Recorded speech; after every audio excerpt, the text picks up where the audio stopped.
The legacy media is so eager to smear the trucker convoy, they seem to have abandoned all basic tenets of journalism, like being fair and neutral, covering both sides of the story, and making sure to fact check and verify reports before sharing them. I'm Candice Malcolm, and this is The Candice Malcolm Show. Hi, everyone. Thank you so much for tuning in. So as we've been covering on the podcast, as you know very, very well, since the inception of the trucker convoy and the Freedom Convoy, the freedom protests and rallies in Ottawa, the sort of establishment, the Ottawa establishment, politicians, journalists, police officers, the people in charge of Ottawa have done their best to try to demonize and discredit the truckers before they even got there. So in the week leading up to the protest, Trudeau predicted that there would be violence at these rallies. The legacy media quoted experts who told us that these truckers were extremists, that they were racist, and even that they were terrorists. Well, what we got instead was a large, incredibly peaceful, patriotic showing. It was optimistic, it was joyful, it looked more like a winter carnival, and perhaps it looked like a Canada Day family block party instead. Well, regardless of the images that we saw pouring out from the ground in Ottawa, the thousands of Canadian flags being waved on Parliament Hill, the Trudeau Liberals, working in lockstep with the legacy media, decided to fixate on two or three individuals who were flying evil flags. These flags were not embraced by any means by the crowd on the ground. Quite the opposite. There was footage that went viral of a man waving a Confederate flag, and he was sort of confronted and heckled and told to leave by the truckers. That went viral, but the legacy media ignored that. Instead, they pretended that the two or three evil flags represented the whole group, and that the whole group of protesters were the same as the two people that were waving those evil flags. They equated the entire group as evil right-wing Nazis. That sounds extreme, it sounds hyperbolic, but I'm not exaggerating. That is what they did. They upped their rhetoric. They began to call the protests an occupation, a siege, an insurrection. One city councillor on the CBC even called it treason. Well, one of the things that sort of leaves us thinking is why were the media so unwilling to cover these protests in good faith? Why didn't they try to get to know the truckers to tell their story? Usually when we see protests and blockades, the media are positively covering them favorably. Why was it so different this time? Well, to make sense of this remarkable gap between the positive nature of the protest versus the incredibly negative coverage of it, I am pleased today to be joined by journalist and author Jonathan Kay. Jonathan Kay is the editor over at Quillette. He's an op-ed writer for the National Post, and he is a co-host of the Quillette podcast. He's an author and a ghostwriter, and his work has appeared all over. He had a great recent piece over in the Washington Post. You absolutely must follow Jonathan Kay on Twitter. His handle is @JohnK. He constantly and humorously pokes fun of the woke left. And since the start of the convoy, he's done an excellent job at thoroughly documenting and dispelling some of the multiple attempts to unfairly smear the truckers. So, Jonathan, thank you so much for joining us today. Thanks for having me on your show. Yeah. So the first thing, I mean, you follow this stuff closely. You've been in and around the legacy media for most of your career. And I just want to know, why didn't the media cover the truckers in good faith? Why did it seem like a smear attack from day one? I mean, I have sort of an odd position on this because, like, when the trucker convoy started, I think I was probably like 80 or 90% opposed to it. Maybe unlike some of your other guests or your listeners, like I'm super into vaccines. I think mandates are fine. Like I'm a fairly progressive, or to use that word, in most of my views on the actual substance of it. And the only time I started to become sympathetic to the trucker convoy was when I just started to see the hysteria of those opposing it. It's just this classic case of one side overplaying their hand in reaction to what they want to show as the radicalism of the other side. And by the way, there were some whack jobs on the convoy side, and I entertained all the stereotypes because I live in Toronto. It's like, oh, these trucks are going to come by and it's going to be awful, and maybe there's going to be extremists and stuff like that. But then, when I started to see the footage, I was like, okay, I don't necessarily agree with these people, but it's not like this is, stormtroopers marching into Poland in 1939 or anything like that, which if you read the social media feeds of some liberal MPs, they just completely lost their mind about it. And I mean, what surprised me was, like, it wasn't just white people either. There was I think there was an indigenous drumming circle in support of the protest. On the Quebec side, you saw a lot of Sikh truckers because the trucking industry there is very diverse. So if the political class and the journalistic class in Ottawa had simply maintained their composure and said, look, this is going to be an annoyance for a couple of days. There's going to be a lot of traffic. There's going to be a lot of gridlock. But, you know, we live in a democracy. Let these people say their piece. And maybe even if like had politicians gone to talk to them. And I think Trudeau, he's actually a fairly charismatic politician. If he'd actually gone out to talk to these truckers and say, I don't agree with you, but, you know, tell me your piece. I'm willing to listen, which is, by the way, how Trudeau dealt with separatists when he first became a politician. He respectfully listened to them, even though they were trying to break up Canada. Then I think things probably would have been dissipated early. And I think Trudeau and progressives in Ottawa, I think like they would have ended up better off. Now, if you look at some of the opinions, people who oppose the trucker convoy at first are starting to come around to it just because they're so put off by the hysterical overreaction to it. And I guess I would put myself in that camp. You know, I'm one of the smug, insufferable progressives maybe that some of your listeners don't like, but there's only so much smugness and progressivism I can put up with before I say, look, you know, this is not, it's not an insurrection. It's not treason. It's a bunch of people saying stuff you don't like. And I get that people in Ottawa don't like, I mean, I live in a neighborhood in Toronto that if a guy double parks his Q8 outside someone's house, like sometimes they call the police. Like, you know, I don't like traffic. I wouldn't want people honking their horns outside my house. I get that. And you've had people in Ottawa who for, you know, 2 weeks have had to put up with it. I totally sympathize with their position. But it's essentially a garden variety trade-off at this point between civil liberties and the right to protest and the right of a city to say, okay, enough is enough, get your trucks out of our city. Like this kind of trade-off, democracies work it out all the time. It's not helpful to cast it in the rhetoric of insurrection or war or terrorism. And by overplaying their hand, the critics of the convoy, I think, have given a gift to the people who are organizing it, even if you think they're radicals. Well, and I think to independent media as well, because I mean, I've seen True North's audience really grow in the last few weeks because people feel that they really can't get the truth from the legacy media. People in the convoy, this is what I find really interesting, talking to, like you said, there's a lot of young, sort of new Canadians that are part of the convoy that for whatever reason in their community, they feel they're opposed to vaccines, they really hate the mandates, and they feel really almost surprised and hurt by the fact that they're being smeared because they're usually on the progressive side of these things. Like I follow a bunch of these guys on Instagram and they were sort of part of the whole reconciliation, defund the police crowd last summer, 2 summers ago. And now they're on this side and they're being smeared by the Prime Minister. I want to talk a little bit about Justin Trudeau because I've just remembered that you worked with him and you know him. And it does seem like he has changed. I mean, he used to host these town halls where he would take questions from anybody. Including, by the way, some of those town halls, you look at the footage, there's people with swastikas, like they have a flag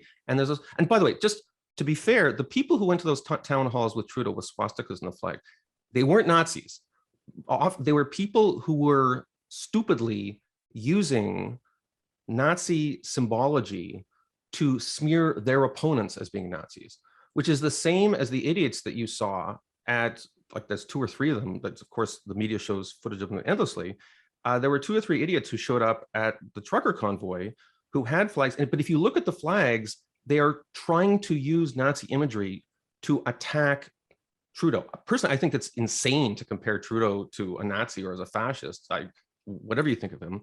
But the media intentionally ignore the fact these are not testimonials of Nazi belief. These aren't people saying, I'm a trucker and I'm a Nazi. They're people saying our opponents are channeling Nazi ideas, which is stupid and hateful, but it doesn't mean they're Nazis. And also there were like 2 or 3 of these nutbags. Like, and so as you said, you know, their presence was exaggerated, but even to the extent that they were depicted, even the depictions of them was itself a kind of lie because it was falsely implied that they were actually there to signal Nazi belief. And to be fair, the same is true of these nutbags who showed up at Trudeau events with swastikas on their flags. Although actually, that said, there is one image of Trudeau actually signing a neo-Nazi flag where the guy concealed it. This is, if you go on YouTube, you can see it. It's crazy. The guy concealed the neo-Nazi flag. Trudeau signed a corner of it, and then after he was showing, haha, look, Trudeau signed a Nazi flag. To my knowledge, that's like one of the few cases where you actually had some wackadoodle who really did seem to believe in Nazi ideology and got close to a mainstream politician. Well, he must be one of maybe 10 in the entire country, because it's not like that ideology is present and aware, despite what I think the media want you to think. It's funny because I saw that you shared that on Twitter, Jonathan, and it's like if a guy with a Nazi flag shows up at a Trudeau event, the headline is, this highlights security concerns of how close they can get to Canadian politicians. When a Nazi guy shows up at a quasi-conservative rally, it means that everybody at that rally is a Nazi, which is quite the difference. But I wanted to ask you, because yesterday we saw Joel Lightbound, who is a Liberal MP, really articulate guy, come out and basically just criticized Trudeau for the change in tone and seems like strategy, that they used to have this very positive uniting message where they never treat Canadians, that Canadians are always have access to the charter, and this sort of really positive vision of Canada. And in the last 6 months or so, we've seen a really negative barrage of sort of hateful rhetoric towards the people who they disagree with when it comes to vaccines and the mandates and the entire lockdown, COVID lockdown. It seems to me like Trudeau is in some trouble. I mean, he hid from the protesters. He went into hiding. He came out with a really, really over-the-top loaded speech accusing the protesters of all these insane things that we're talking about. And then he has a member of his own caucus come out and just say, we should be doing better than this as Liberals. You mentioned that you think that he's changed quite a bit since he first came into public office. Do you think he's in trouble, or do you think that he'll just sort of this will just wash off him like usual? Look, Trudeau has been dismissed so many times. I don't know if people watching this, do you remember in times of yore there was something called Elbowgate, where Trudeau, it was some kind of minor fracas in the Commons, and Trudeau stormed around, and just by sheer accident, his elbow hit the chest of some female NDP MP, and at the time, Thomas Mulcair, I think, was the NDP leader at the time, and it was like the whole thing was dramatized. And you had columnists saying, this is the end of the, Trudeau's honeymoon period, and forevermore he will be defined by Elbowgate and all this. And then a week later, people forgot about Elbowgate. Trudeau has been written off many times falsely, and I certainly don't know that this is the end of the Liberal romance with him. What I can say is that it's been very educational for me, not just in regard to Trudeau, but in regard to how politics changes people. Because when I met Trudeau and I helped him with his book, I was struck. He's a nice guy. I think his desire to unite the country, and I can just see people turning off this podcast as I say this. I think he just lost 1,000 subscribers. But I'll say, he was a nice guy. I think he was a genuine patriot. The book, it was published in 2014, called Common Ground. I thought it was, a lot of it was just a sort of love letter to Canada. And then what really changed in 2017 with Canada 150, where progressives decided that Canada's brand is no longer, we're a wonderful beacon of hope and tolerance, in contradistinction to the United States, which is evil. We're actually a genocide state that's built on a mountain of Indigenous skulls, and all our political work is going to go into smearing our own country. And Trudeau went hard into that. And it was around that time that it changed. And to be fair, if you look at the pattern of Canadian prime ministers, by the time they're in their second or third term, they have become so co-opted by the people around them to make everything they do a tribalized attack on their opponents, because the people around them don't care about whatever it was that got them into politics 10 years ago. They care about winning the next election. So this trucker convoy sweeps into Ottawa, and you got a bunch of 28-year-olds around him saying, "Oh, this is awesome. Let's smear the Conservatives as Nazis." And by the way, Harper became a kind of very divisive, tribalized guy in his, as his tenure as prime minister wore on. This happened to Chrétien. Paul Martin wasn't around long enough for it to happen to him, but I guess he came into office like that. And it is a cautionary tale for politics, because I will say this: the Trudeau who I met, I guess 7-8 years ago, was uniquely positioned to march into a group of truckers and say, "Hey, I don't agree with you, but like, let's talk. He would have done a photo op in a truck. He would have listened to them. The guy was very charming, and maybe he still maintains that capacity for charm, but he would not have stayed in some undisclosed location sneering about all these supposed hate mongers who'd come to his city.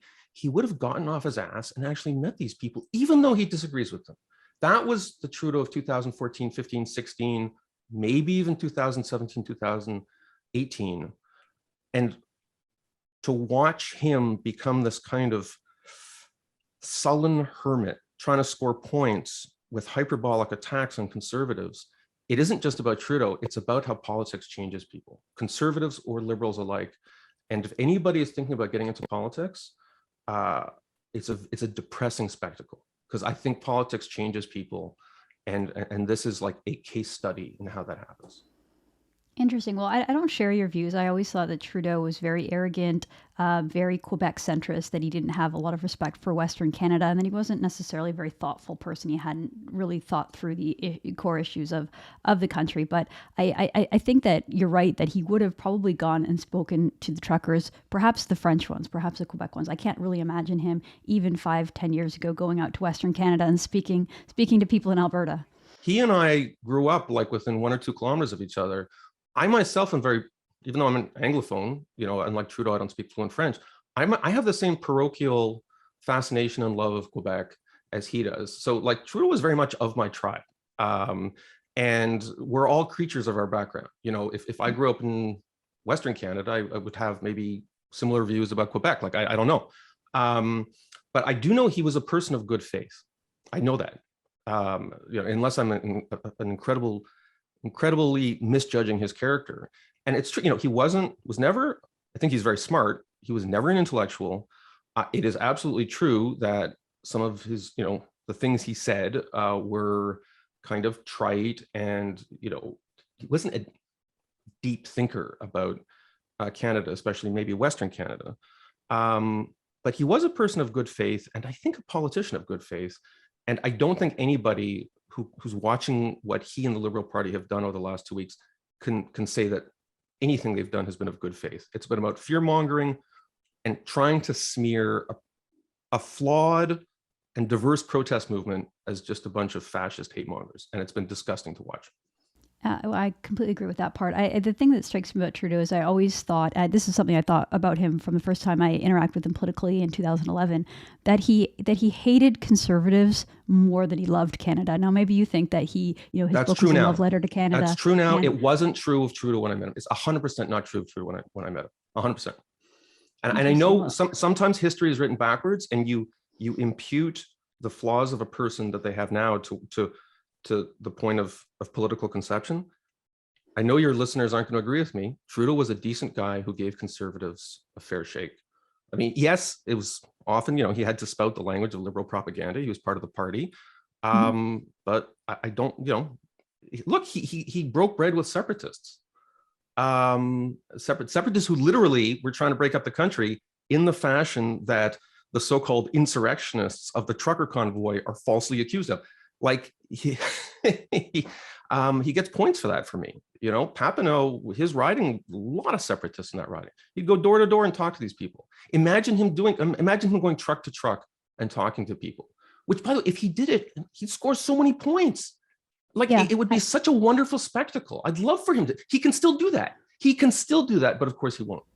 I agree. I think that if we had a prime minister who was willing to engage with the truckers and willing to take their concerns seriously, I think that this whole standstill wouldn't be as it is, because people would feel at least that their voices were heard. And part of the frustration that I see from so many of the protesters is just the sort of way that they've been written off and the way they've dismissed it. I wanted to ask you one other question, though, John, while I have you on the podcast. I know that you are someone who thinks a lot about free speech and the sort of history of free speech, alongside this smear that we've seen on the truckers and the demonization of them.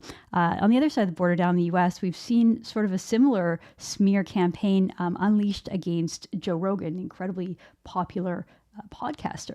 And I wanted to have your take on this, because I know you've commented on it quite a bit, but it just seems like we're in such a wild place in our society where someone who is so incredibly popular, but also who seems like a genuinely good person who asks honest questions. He's intellectually curious. He has a huge audience because so many people relate to him. And yet the way that he's covered in the media, the way that the media and some of the people in the media trying to smear him, it's like it's unrecognizable from anyone who watches the podcast. So I know you have a lot of thoughts on this, and I want to switch gears and ask you about Joe Rogan.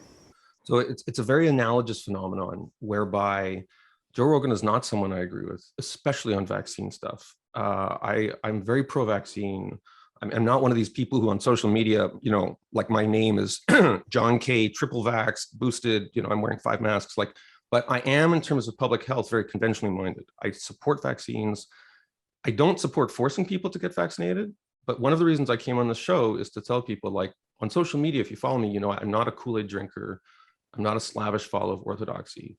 But I'm somebody who has looked at the science, and vaccines save lives. They can save the lives of people listening to this if they're not vaccinated. The government should not force you to get vaccinated, but I'm telling you that it's a good choice. And I'll end my speech there because no one wants to be hectored about this. Well, but in terms of vaccines, I mean, Canadians have, by and large, I think over 80% of Canadians are now vaccinated. And if you go into the sort of the age groups that are most at risk, like people over the age of 70, over the age of 80, it's like 99%, which I assume that the only people who are not getting vaccinated in that age group is because they're too old and frail and that there is concern. Well, anyway, less than 1% are not vaccinated. So almost everyone who needs to be vaccinated is vaccinated at this point. Your statistics are correct, but I'm just saying, I tweeted this the other day. An ER doctor at my health club, we had a half-hour conversation about this. He's had two Omicron patients who have died under his watch. One was a 90-year-old who was from a family of anti-vaxxers. One was a 79-year-old who said he, quote, didn't have time to get vaccinated. So anyway, end of speech about vaccines. In terms of Joe Rogan, it's similar to the convoy in the sense that I don't listen to Joe Rogan's podcast. The only podcasts I listen to are like nerdball historical podcasts. People always assume, oh, you must listen to Sam Harris, you must listen to Jordan Peterson, you must listen to Rogan. It's like, no, I don't listen to any of those things. And the only reason I'm on Rogan's side at all in terms of this insane campaign to get him thrown off Spotify is because of these people who insist that someone they disagree with shouldn't be on a platform that has a diversity of viewpoint. Bill Cosby has some kind of podcast or whatever on Spotify. Like, they didn't come after him, but Joe Rogan comes and like, it's insane. You had Olivia Chow, prominent Toronto leftist. Yesterday she tweeted, I am not making this up. She tweeted how disgusted she was that Spotify has Joe Rogan on it. And she says, that's why I use Apple Music. It's like, Apple? Really? Those, slave labor commanders in China? Like, people are using this issue as a sort of virtue signaling thing. If you just ignore Joe Rogan and say, you know what, I don't agree with him. I'm vaccinated. I don't encourage my friends to listen to him, but whatever. Then people like me would have no basis to defend Joe Rogan, because on the substance of the views, I disagree with Rogan. The only thing that makes me want to defend him is people trying to get him canceled. And it's the same with the trucker convoy. In substance, I disagree with their views about the mandate. But then when you come after them and call them Nazis and try and take away their money and say, let's bankrupt these people. Let's publish pictures of their trucks and their corporate identifying data so we can make sure they can't feed their children. I'm like, you just push someone over to the other side. Because as soon as you do that, I don't care what their views on mandates are. I'm on their side if your goal is to ruin their lives because they have views you disagree with. And that's what the left is just completely overplaying their hand, not just on vaccines, not just on Rogan, on gender, on race. I mean, this is why I think next couple of election cycles, you're going to see a lot of populists get elected. And then you're going to have pundits in Canada say, oh, this just proves how racist Canada is. No, it doesn't prove how racist Canada is. It proves that you overplayed your hand when you had the chance, and now you're paying the price for it. I know I'm keeping you for longer than I said I would, but I just had another question. You're someone who, like you said, you're of the same ilk as Justin Trudeau. You come from the progressive side of things. You surround yourself, seems like, with progressive-minded people. What's happening on your side, on that side of the aisle? Why are they overplaying their hand? Why are they so zealous? Why are they so angry and hateful and insistent upon not just refuting the ideas of those they disagree with, but erasing them and canceling them and pushing them off the public square. Like, where is this coming from? Why is it happening?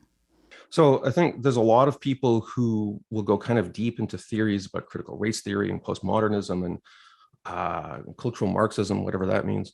From my vantage point, it's a simpler phenomenon. A lot of it is laziness.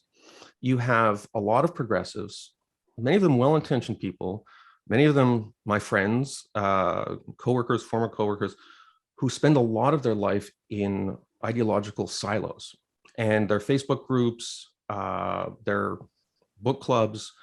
It's people who agree with them. They have the same hashtags, they have the same views. They have lost the ability to defend those views because their intellectual ecosystems don't permit any dissent to be raised.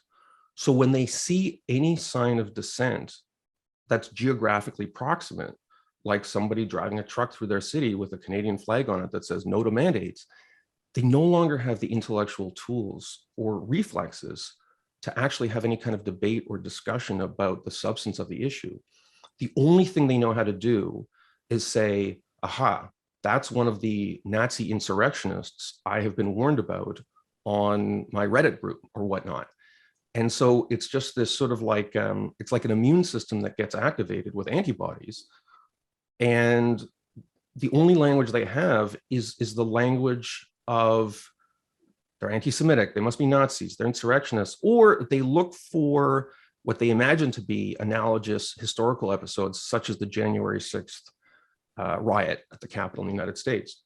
Even though we're in Canada, it's a completely different movement, completely different country, the whole January 6th thing, that's what they know about. It's, I think it's called the availability bias. When they look at psychology, that's what's in their mind. So that's what they label it as.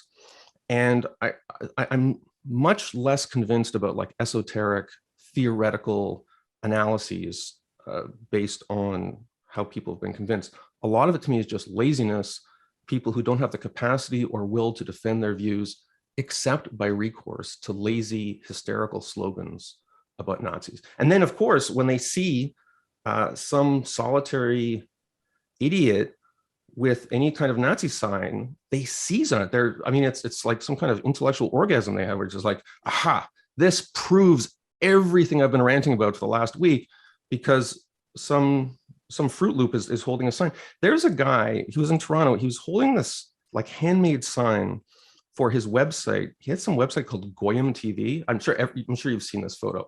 He's holding a thing about how he calls them pharmaceuticals, all these Jews like me have are behind the vaccine thing. And he's clearly an anti-Semite. And he was using the protest to promote his crazy website called Goyim TV. The only reason anyone's ever heard about this Goyim TV website is because the progressive media has focused on this guy relentlessly as somehow being a spokesman for the movement. And he's not. It's been documented. They actually took this guy's sign away, ripped it up, and sort of like threw this guy out of the protest because they were so disgusted by his anti-Semitism. I'm into free speech and I'm Jewish. I don't think you should take his sign and rip it up. I think everybody deserves free speech, even anti-Semitic hate mongers and outliers like him. But the fact that they actually took away his sign and tore it up means that this guy's an outlier. But nevertheless, you go on progressive social media, this guy's become a celebrity. So the people making these anti-Semites a celebrity are not people in the trucker convoy. They're the progressives who profess to be fighting anti-Semitism. And so whether they make a celebrity out of this guy, I visited this guy's website just to see what kind of like crazy crap he's gone on it. But in a million years, I never even would have known about this crazy website were it not for progressives making the insane claim that this nut somehow represents the convoy. So we live in really weird times. I think that's why the organizers would have to, like, I agree that they shouldn't rip up his sign, but they should say, you have to leave, because if you stay here, they're going to pretend that you're part of the movement, that you're a spokesperson. Or somehow stigmatize them, or somehow just like have people standing around saying, we have nothing to do with this guy. Like, not give the media any pretext to like close crop a photo of him somehow being associated with the protest. Yeah, there has to be a mechanism to stigmatize him. But, people were saying, oh, should we let communists parade the hammer and sickle rallies? Yes, we should. Or Palestinians who go around, we just saw this in Toronto a week ago, Palestinians going around demanding the eradication of the state of Israel. So somehow the media didn't make a big deal about that one, even though like the whole protest was based around an anti-Semitic premise. I see lots of swastikas at those rallies. No, but those are social justice swastikas, so they're permitted. But like there are plenty of groups, conservative groups, who want to ban those people from marching, which is hypocritical. They should have the right to march. People should have the right to express crazy views. It's part of living in a pluralistic society. What we should be able to count on in normal times is a media and a political class who don't ascribe the craziest, most stigmatized viewpoints expressed at a protest to the protest movement as a whole. And this is, by the way, something the left has had to confront. We had an author at Quillette. More and more my authors at Quillette are socialists who are disgusted by the way the left has been hijacked by snobbish identity-based movements, who was saying, this guy used to march in the Peace Parade, I think it was called, in Vancouver. And he said, whenever they had a peace parade in Vancouver, this is in the 80s for, nuclear disarmament, there's some whack job would come in with like, I love North Korea, or, I love communism, or Stalin was right. You'd have Trotskyists and Maoists, and just like every fruitcake in the neighborhood would come out with this homemade sign about how amazing communism is. And right-wing media would seize on that and say, aha, these are a bunch of Trotskyists who are just trying to like turn Canada into a communist dictatorship, which was, of course, it was conservatives playing the same trick that progressives are now playing. Both sides do this.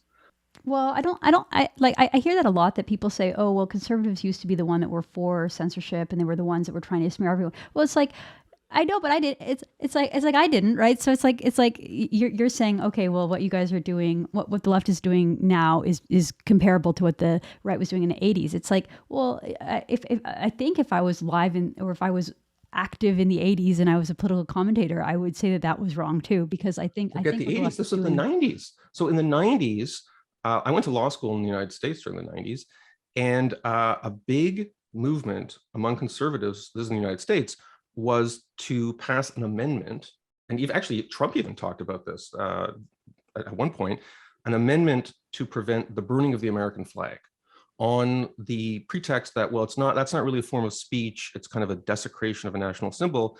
This was a big deal. They were trying to cancel flag burners. Now, I think burning a flag is stupid, but you should be able to burn a flag.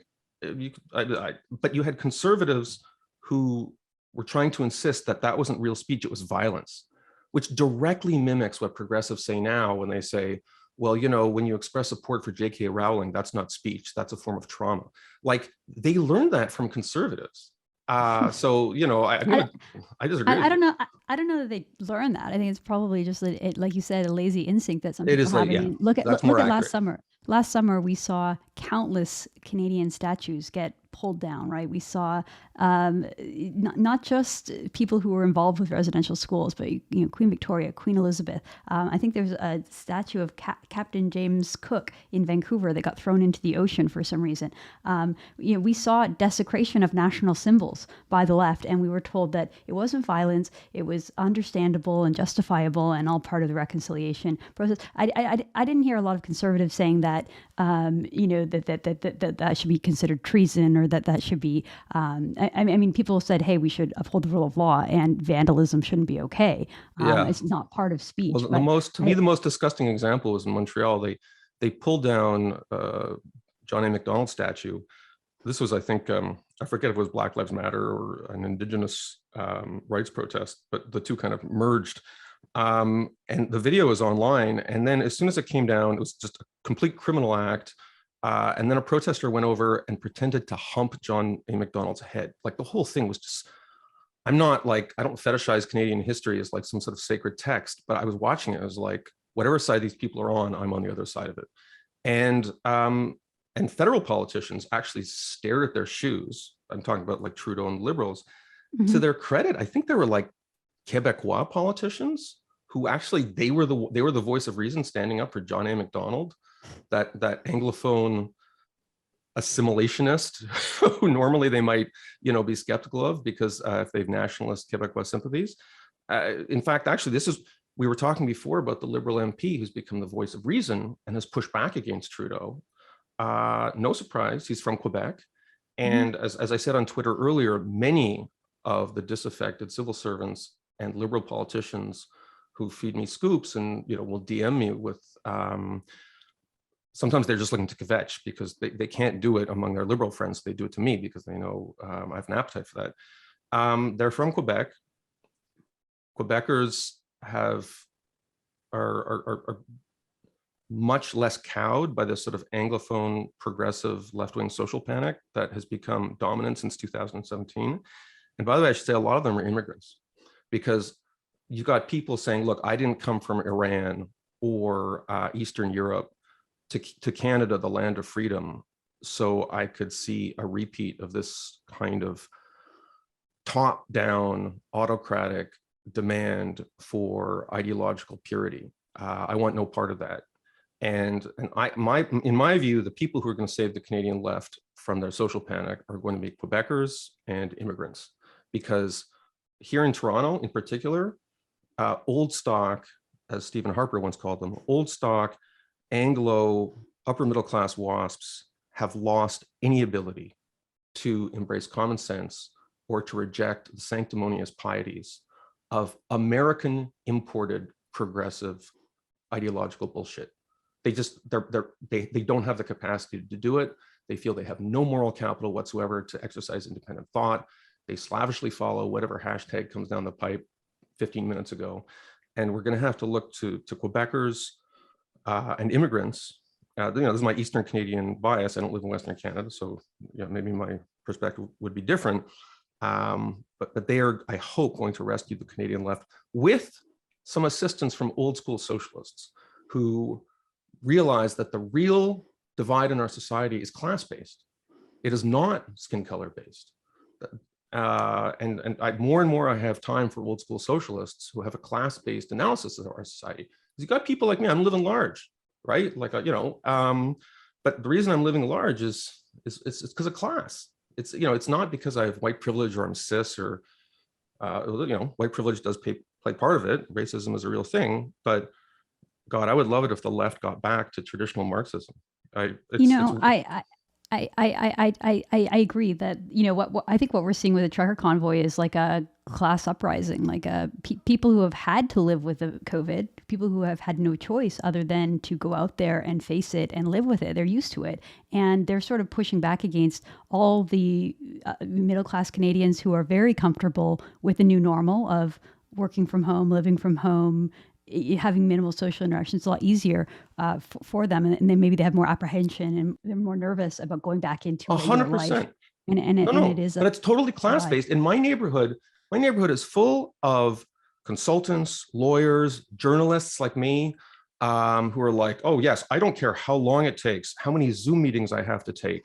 We're going to fight this thing and have quarantine for the next 5 years. It's like, yeah, of course you feel that way. You can charge $400 an hour to someone for a Zoom meeting. I think you'd sing a different tune if, you owned a restaurant, or, you were into event management, or you had a bar, or, you were a trucker or something like that. Like if you had a job that required you not to nod your head on Zoom meetings all day and get paid for it, like it's a totally class-based divide. But in order for them to justify their class privilege, they have to pretend it's about race, or because otherwise they can't import the culture war into a domain that they feel they have a moral advantage on, because they know that if you look at a class-based analysis, they're the douchebags, but they have to pretend it's the people who are delivering food in trucks and stuff who somehow lack their magical insight into social justice. And this is the thing that's turning people like me, I think, away from progressive politics, because in every other respect, if you look at my lifestyle, I should be a doctrinaire progressive, but I can't drink their Kool-Aid. I can't do it anymore. Well, it's really refreshing to hear your perspective. I know often the people I have on the show are more on the conservative side, so I really appreciate you coming on and sharing your views, even though they're different. It's crazy that anyone calls me a conservative. Like, only in a country that's gone as crazy as Canada politically could anyone even consider. But I look at my trolls on Twitter. It's like, oh, you hardcore conservatives, you're all the same. really hardcore conservatives? Why? Because like, you know, I read Harry Potter to my kids and I don't think J.K. Rowling's like, you know, Hitler adjacent. That's what makes me a conservative now? You've lost your minds. Right. Like, No, they're yeah, certainly doing a lot of. They're certainly helping conservatives like me in pushing more Canadians over to the sort of common sense side. But I really appreciate your time, Jonathan. It's been great talking to you. I appreciate all your insight, and I hope that you'll come back and join us on the show in the future. thank you. All right. Thank you so much for tuning in. I'm Candice Malcolm, and this is the Candice Malcolm Show.